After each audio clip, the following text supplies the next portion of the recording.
Welcome back. Time now for the Kickstarter and a look into members of Parliament and parliamentary staff salaries probe. The Ministry of Public Service and the Equal Opportunities Commission recently wrote to the Clerk of Parliament, Adolf Mwesige, asking him to provide them with documents showing the salaries of each member of Parliament. Currently, under Article 85, Parliament is a self-accounting body whose budget is charged directly on the Consolidated Fund.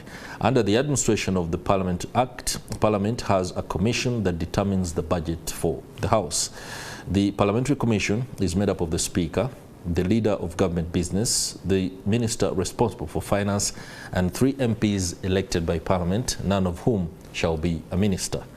The same body recommends to Parliament the allowances payable and the privileges available to members of Parliament, the Speaker, the Deputy Speaker, but also the Equal Opportunities Commission is superintended and supervised by Parliament. So today, we want to understand what is at play.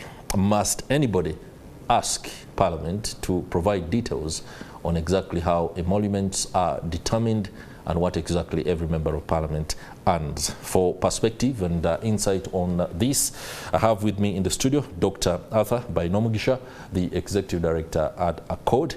I also have with me Ezra Rwashande, a lawyer and a seasoned analyst. Welcome to the program, gentlemen. Thank you. How are we doing? How are we doing? We are fine, thank you. Pretty fine. Thank you for having us here. Yeah. Okay. The conversation that we've just had before you came in was one that was inspirational, no doubt. That is the Integrity Awards and the story of the overall winner, who is also a frontline worker, a health worker, is one that ought not to be swept under any carpet whatsoever. We should celebrate her in all ways that we can. And I just want to create a correlation as we delve into the aspect of salaries for members of Parliament and the apparent standoff between Parliament and the Equal Opportunities Commission, because the latter sought the former's need to be able to provide details on who earns what and why that particular threshold is arrived at. Let me begin with the doctor. You are a seasoned observer of governance and policy in this country. The issue of remuneration, salaries and stipend for government workers, for all service providers, is a discussion that has been under debated, so to speak. People have talked about the fact that there are those who earn a lot more than they should, including the fact that some juniors earn more than the bosses.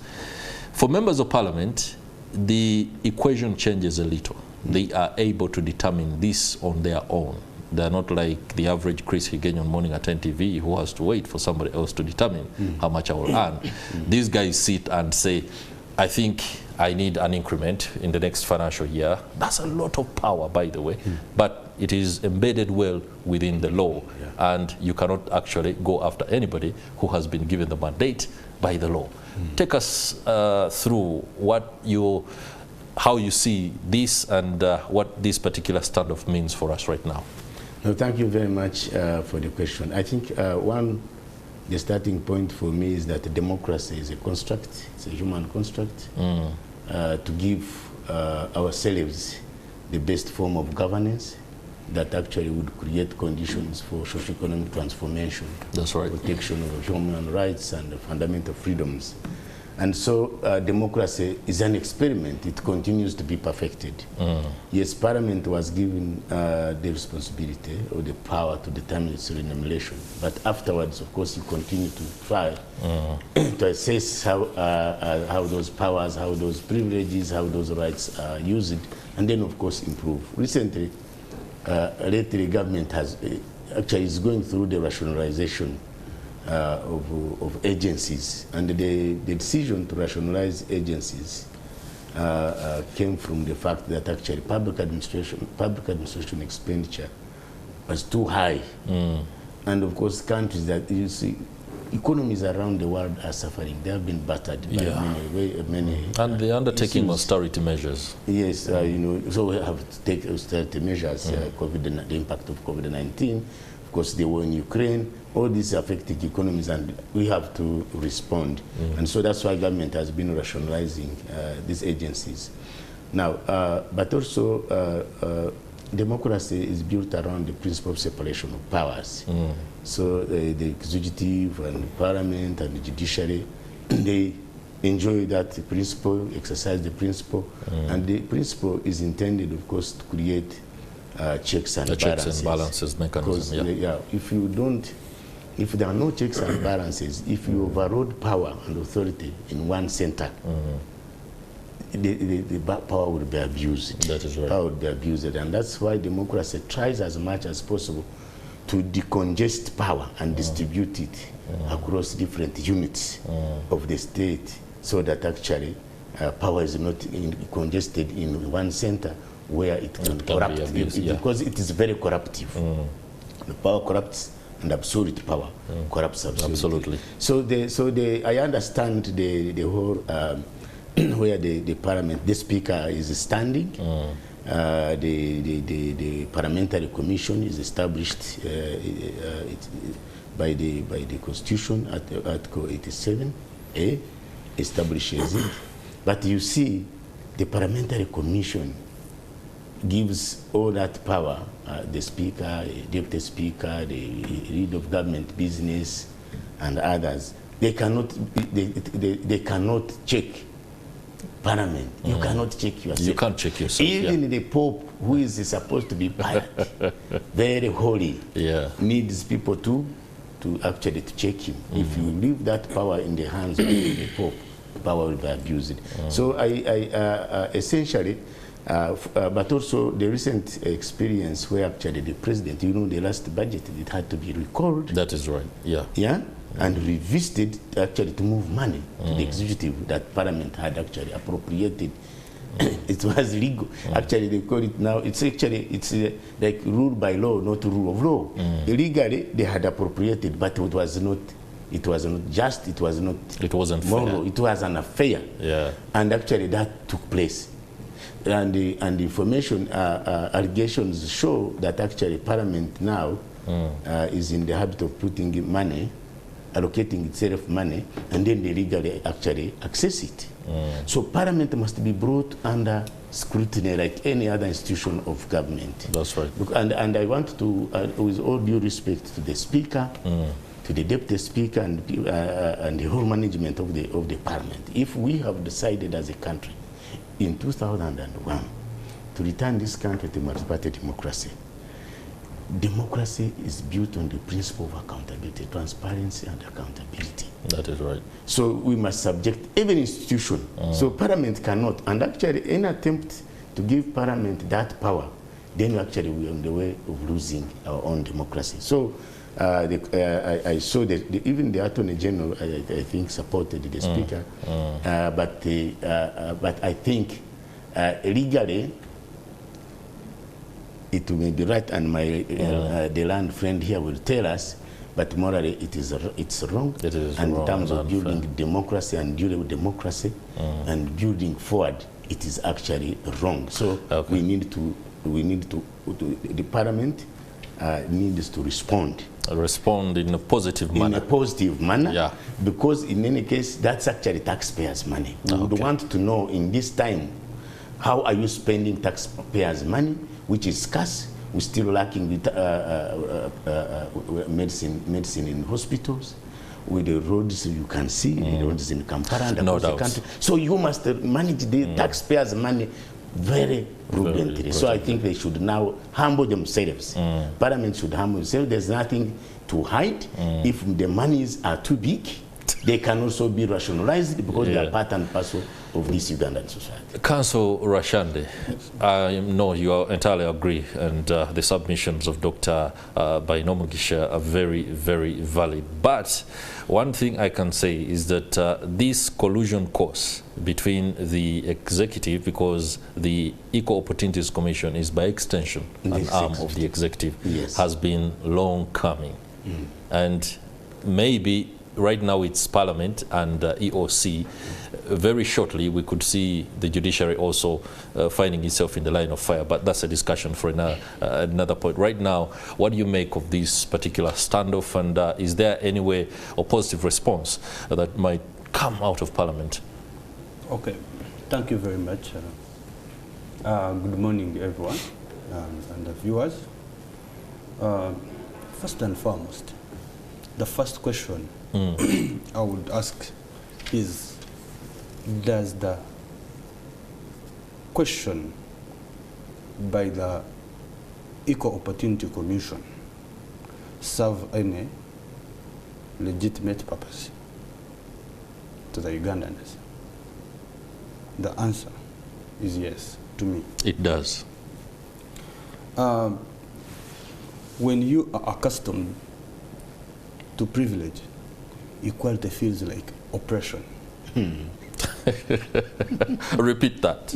When you are accustomed to privilege, equality feels like oppression. Wow. Now, this is the Parliament of Uganda that has been an untouchable institution.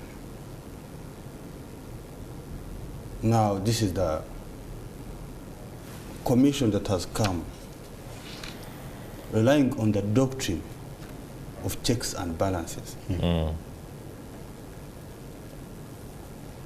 It may be salaries and salaries of the parliament. In fact, it was not salaries of only parliamentarians. Yeah, including parliamentary staff. Even the staff. Yeah. But when you see the response of the parliamentarians, they are totally against it.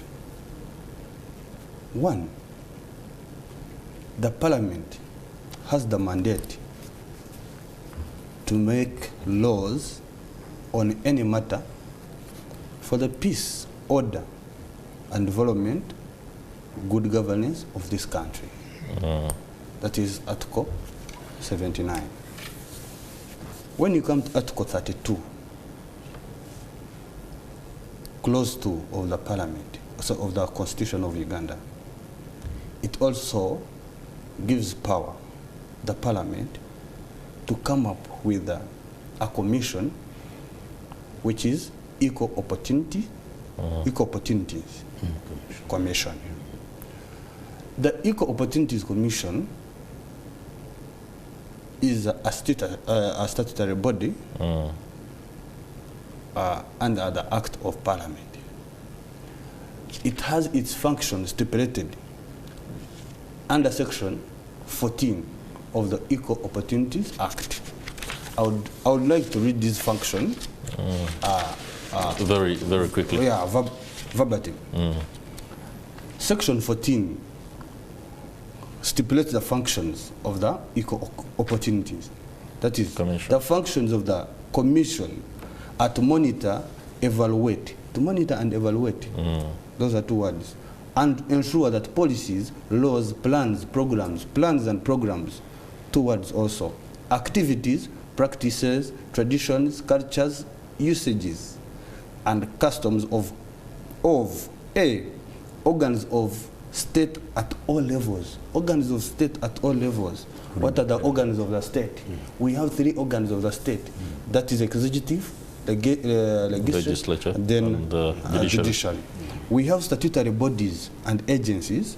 We have public bodies and authorities. We have private business and enterprises. I want to stop on that. Including Nation Media Group. Exactly and like Higgin Group. NTV. Wow. Equal Opportunities has the right, can write to you and say, would like to see the salaries. Maybe they want to look at the recruitment procedure.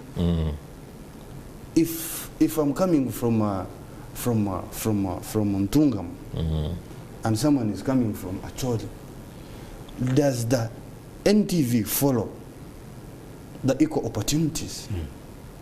That is the question. The doctrine is everyone accorded an equal chance at the job. They want to see people who applied for a particular job, whether it's youth or the marginalized people, or someone was given or was given a job, maybe on a physical appearance, and then not on what? On merit.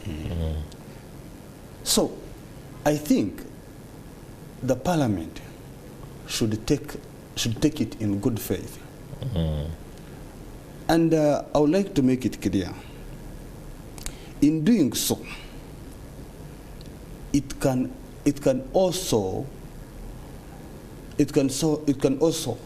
help the government to increase on its budget and expenditures, to use that money to other priority areas.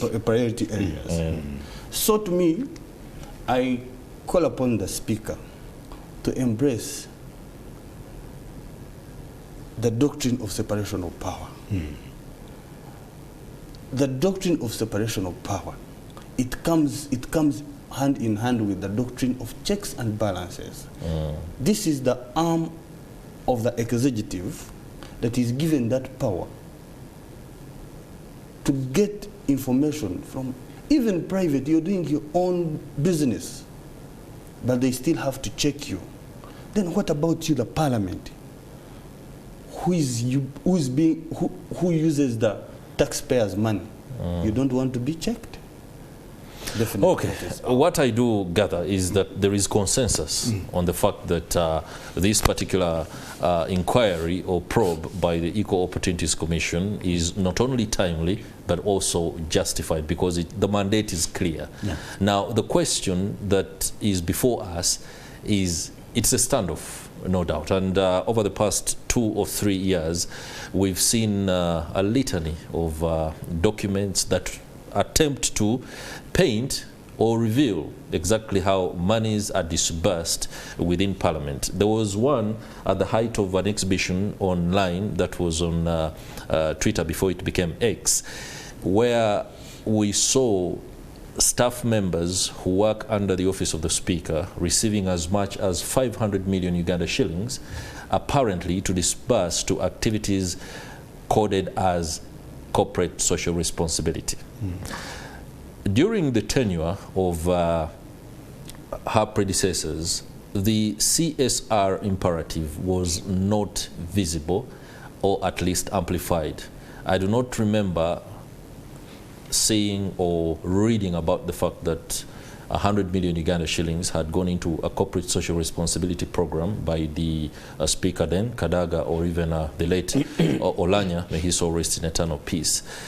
These are all events, scenarios that maybe have led to the Equal Opportunities Commission to want to understand how things are going on within Parliament. And naturally, the Speaker has to go defensive, because it's coming after her, it's coming after the Deputy and all the stakeholders therein.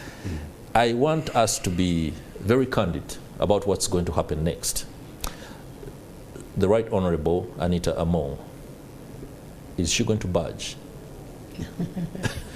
Is that to me? Yeah, please, tell us whether there is, if she can't, who can get Parliament to actually be able to review this? Because what I know right now, the Attorney General is also on board in support of Parliament, and apparently directed the clerk, Adolf Mesje, not to provide documents relating to the salaries of members of Parliament to the Ministry of Public Service and the Equal Opportunities Commission. First of all, the legality aspect, the Attorney General is the chief advisor of government. Oh, okay. Yeah, but doesn't mean that it cannot be wrong. And of course, you know, when we talk about the principle of separation of powers, we are talking about the executive, which is the presidency. We are talking about the parliament, and we are talking about judiciary. That's right. And there is a recourse, of course, to deal with the standoff in case it becomes a standoff. But as my brother and myself have said, is that actually there is a need to appeal to reason. But also, as a country, we need to demonstrate to the rest of the world that we are a country that has chosen the path to democracy. A progressive democracy. To progress. And when you choose the path to progress, actually you subject yourself. That's right. To public scrutiny, because you are holding a public what?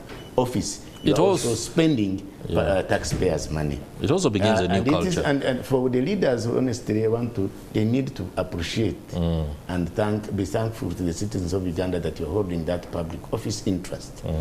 And of course, what you said, that's why I said with all due respect, certainly, as my brother also said, that when you've lived a privileged life, in attempt to... then when you're privileged, then you look at equality as operation. As an operation. Yes, so that's why we're talking about unchecked power actually can put you in a situation that that actually can make you very vulnerable. But that's why my appeal to the Right Honorable Speaker, of course, and the Deputy was actually my friend, is that actually to make our August House honorable. And to make the House honorable is to subject themselves, subject Parliament, because naturally all human beings, we are selfish. We are selfish. It is inherent in us. But that's why then the law comes in. That's why the checks and balances. That's why the principle came in. They knew that actually we're inherently selfish, and therefore there's a need for something that holds us to account. So I would advise not to allow a standoff, because as you rightly said, the Equal Opportunities Commission, Public Service Commission, or that's the executive. Actually, the executive is asking the Parliament to provide that. For me, I want to see it that it's in line with the rationalization. Okay. It's part of the rationalization of these agencies. The government was trying to save actually, and when we did the calculations, because I work with ACODE, and ACODE works with the Ministry of Finance to provide to promote BTI, budget transparency. We are working on the budget transparency initiative, trying to actually secure more money to fund priority areas. For example, local governments. Local government, of course, the Ministry of Health, there's a lot of underfunding in those areas. So actually, the calculation was 1 trillion. 1 trillion would be saved if the agencies were rationalized. You know, the rationalized has not gone the right way. Actually, people have run Parliament to block rationalization, which is inherent in us, because we are all selfish, because they are trying to save the jobs. But you see, we have a chief executive, that's the president, he's running the country, and of course must have the final say. And but I wouldn't want to advise that we get a standoff between the executive and the Parliament and what. But now my advice is that Parliament and members of Parliament themselves, who are supposed actually to be the last resort, South Korea is actually going through a near crisis. That is because right. The president declared the martial law. Yeah. He actually signed the martial law and a state of emergency, and the Parliament sat where party lines, opposition and the ruling party, the party lines disappeared and outlawed that martial law. And actually the army sided with the president. So the country was going into a crisis, and the president has rescinded. That is right. The president has rescinded and actually removed the martial law, and the country, of course, they are planning impeachment, but there are also groups that are trying to save the president, because actually he listened to the Parliament. To the Parliament, yeah. You get the point. You must be able to cut him some slack. Yes, he cut himself to size, even when he had the army on his side, because then by refusing would have been like North Korea, which is a purely dictatorship. And so, likewise, we need to be rational. Any rational person would want self-preservation. So, and self-preservation, of course, is to be humble, to humble ourselves as leaders, and then, of course, we're exalted when we humble ourselves. So, Parliament is still expensive to taxpayers. No, 545 members of Parliament, such a huge Parliament. It's actually a big burden to taxpayers' money. In fact, that's why people are saying, actually, we need to overhaul the whole government. Look at come up with a lean government that is affordable, so that we can save money and invest it in productive sectors of this economy. So Parliament, I want to speak to you, members of Parliament, my brothers and sisters, we respect you, but then you have to do the honorable thing. You have to commit class suicide. And the class suicide means that suffocate your self-interest. That is right. Selfish interest, and subject them to the interests of the majority, who are the citizens that have sent you there to protect them. In the case of South Korea, they have protected the nation from a crisis, a constitutional crisis. Sliding into you anarchy. can also do that for this country. All right, thank you very much for that submission, Doctor. And I just want you to put your thoughts together on something that I'll be asking you, but that is after I engage Rwashande. It's on the next step forward. We have the head of an executive, the head of the executive, who is the president, who seems to be outraged by the fact that contradictions that play across board, across the various organs of the state, play in his favor. And many times if a body like the EOC, which is an extension of the executive, is acting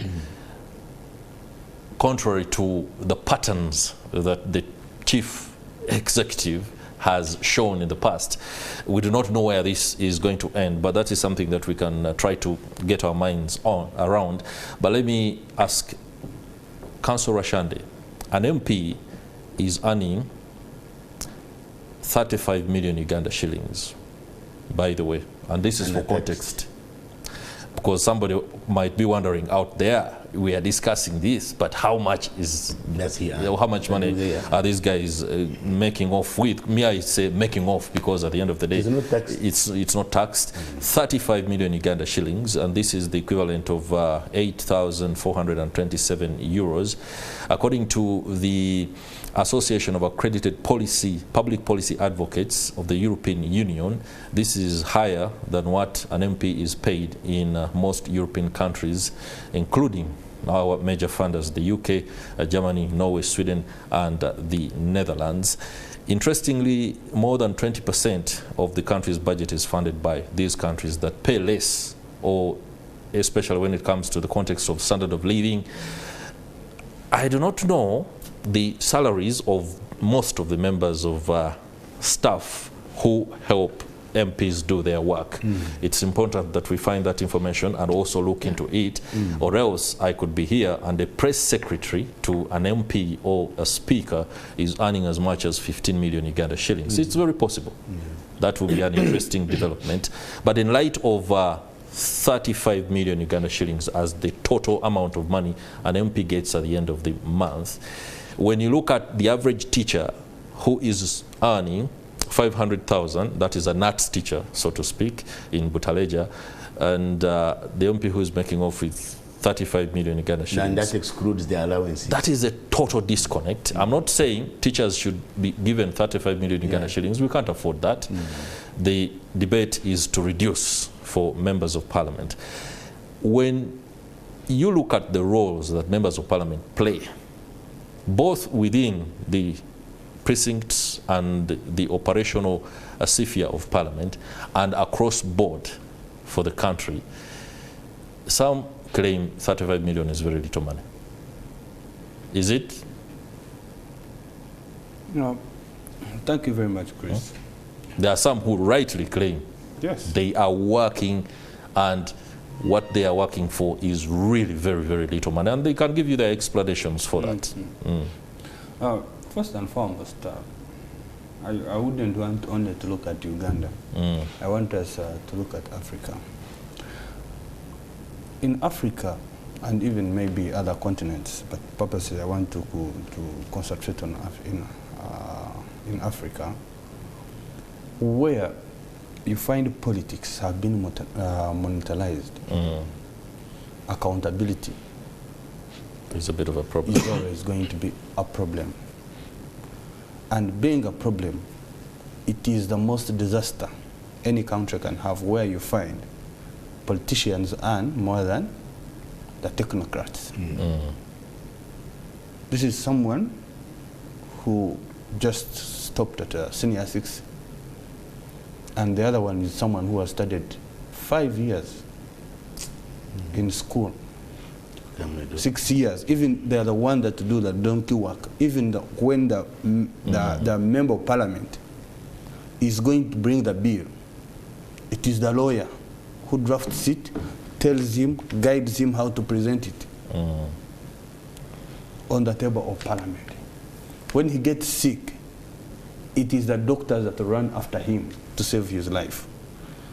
So that's where the accountability, where you find that politics have been monetized. It is always a problem or a big disaster to every nation. Coming to the, you hinted me, I don't want to believe in every human being selfish. I don't want to subscribe to that. If you're selfish, then you're as an individual. As an individual, I mean, not him. I'm not. It is not a no, of course, it's not a collective doctrine. Parliamentarians, if they are selfish, then we shall bring them on board. But of course, because we have the power. What I denote by his submission is the fact that you are not going to decide anything that does not work in your favor. Inherently. Yeah, inherently, you won't do that. That's why we have the law. Yeah. That's why we have the law, and that's why every day new laws come up. That is right.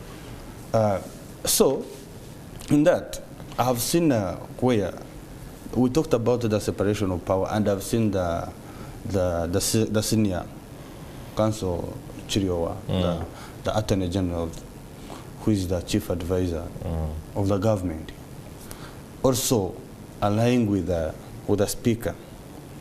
My first question, still, it still comes back to separation of power. Why is Chiriowa in parliament? He's not a parliamentarian. He was not voted. He's ex-official. Yes, he's an ex-official. And Attorney General. And he was appointed by the president. So in other words, he's there. So where is he now? Whom is he? And it's exactly the question I asked. Yes. Whom is he advising now? He said, because Doctor said he's an advisor, chief legal advisor to the government. So in this case, shouldn't he be on the side of the executive against Parliament? That's what I'm coming. And to my submission, I found that the Attorney General, apparently, the difference between the Speaker and the Attorney General is the similarity. Yeah. All right. I can make it clear. Please do. Yes. Because if the Attorney General is now not defending that, we have always seen him defending the executive at 100%. Now this is the time, and he knows the law very well. Yeah, he's a very learned. Perfect. Yes, perfectly. We cannot say anything that he doesn't know. He knows this. He's clear about this act. He knows the functions of the equal opportunities, but he still comes and say that equal opportunities has limitation on to some.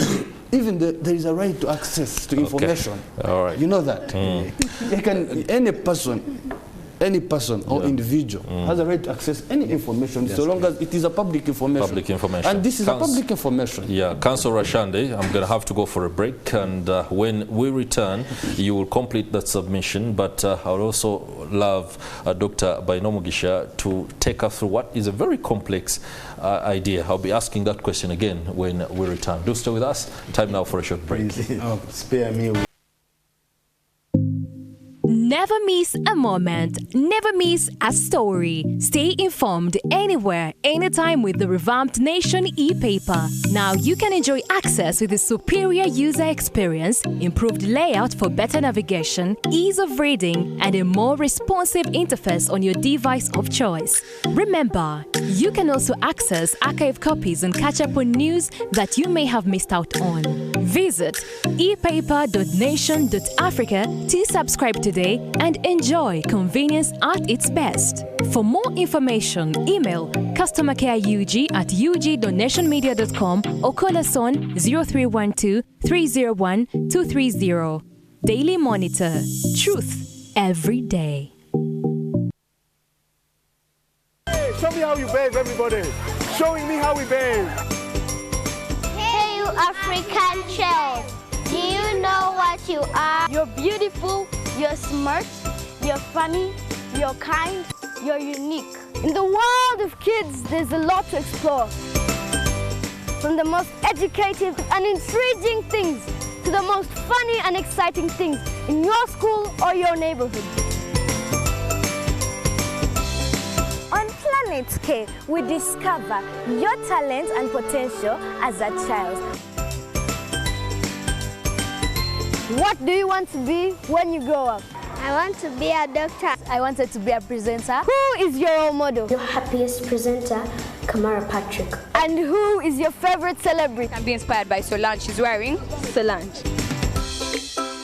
And much more happening on Planet K. Thank you, Planet K. Every Saturday at 8:30 a.m. with me, the king on Planet K, Kit Semudu, only on NTV as we turn on your world.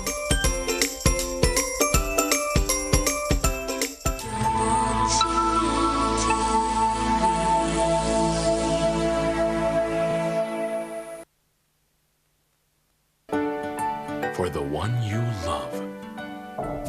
Will you accept someone who, from the very beginning, you have disapproved of? I don't mind if our products are not to your liking. We will be...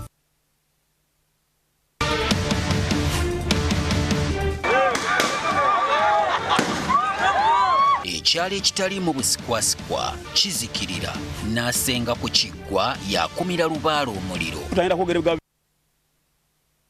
On the next episode is brought to you by... With 3 delicious flavors in the 300 ml and 500 ml bottles, there's an honor for everyone. On the next episode... Listen, just listen to me, okay? This boy is still your blood. It is your responsibility to feed him and educate him. I realized I had made a very big sacrifice of pushing you into that.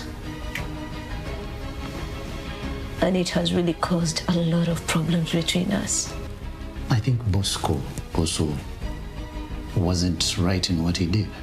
I mean, he impregnated the girl. He left her in the house, disappeared, no communication. What did he expect the girl to do? Of course, to sell the things to sustain herself and the pregnancy. On the next episode... With 3 delicious flavors in the 300 ml and 500 ml bottles, there's an honor for everyone. Where Funireka honor at an outlet near you. Babe, more honor, please. But won't get honor. Freshness. Glad you're still with us. 25 minutes to 9 o'clock. The conversation about MPs and how much they earn was one that was still going on behind the scenes here. I'd like to return to my panelists, Ezra Rwashande, a lawyer, and Dr.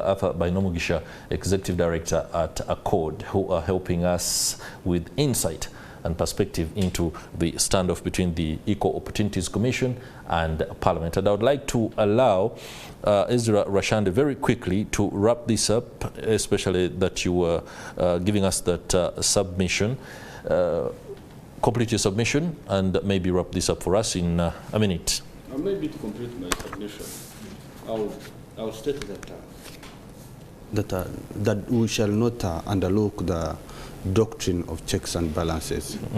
And the doctrine of checks and balances, I know that the equal opportunities have not come, have not just come to Parliament. It must be having maybe the power behind.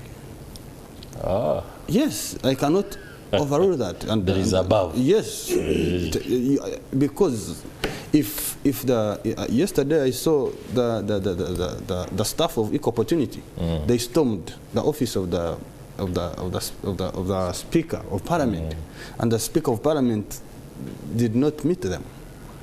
And I wonder. So you're denoting that their confidence exhibited in how they stormed must be backed by. It must be backed. Not by the mandate of the commission, but it is both. I want to make it clear. It is both by the mandate, but still by the principle of checks and balances. Okay. Yes. I thought by above. You cannot rule it out. You cannot rule it out, and I will not make it clear because I don't have evidence on that. And lastly, let me bring up to that factor that above, of course, let's assume that above is the president. He is the chief executive of government. And does this play well within his pattern of ensuring that money is dished and so many units are created within the state?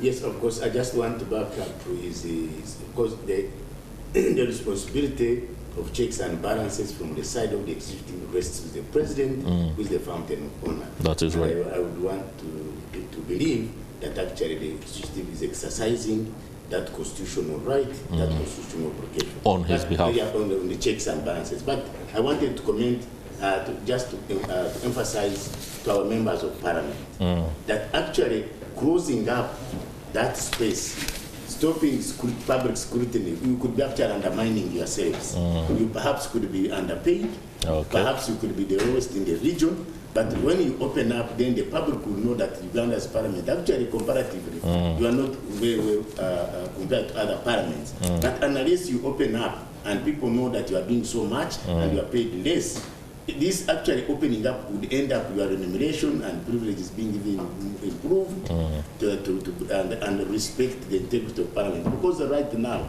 the citizens actually have, the credibility of parliament has been in question. So opening up actually will increase the credibility of parliament and credibility of democracy in this country. Dr. Arthur Bainomugisha, Executive Director at ACODE, many thanks for the submission. Many thanks to you too, Ezra Rwashande, lawyer, for the perspective on this very, very controversial aspect. I do hope that in the days to come, we shall be able to again return and have comprehensive discussions and the way forward. But Mr. Kafuzi, who is one of the MPs and a minister, said one day that those people being represented by MPs see them as multi-billion moving vans, and that is the kind of pressure that many of the legislators find themselves in. But I wouldn't really listen to anybody who tells me that I need more money because people think I have money. Wow. Stephen Mbide is on the ground, and he's speaking to Wilson Bugembe, church leader at Worship House, on matters on the ground. Good morning. Yes, good morning to you, Chris. We are coming to you from the Worship House here in Nansana. I know some people need prayers, especially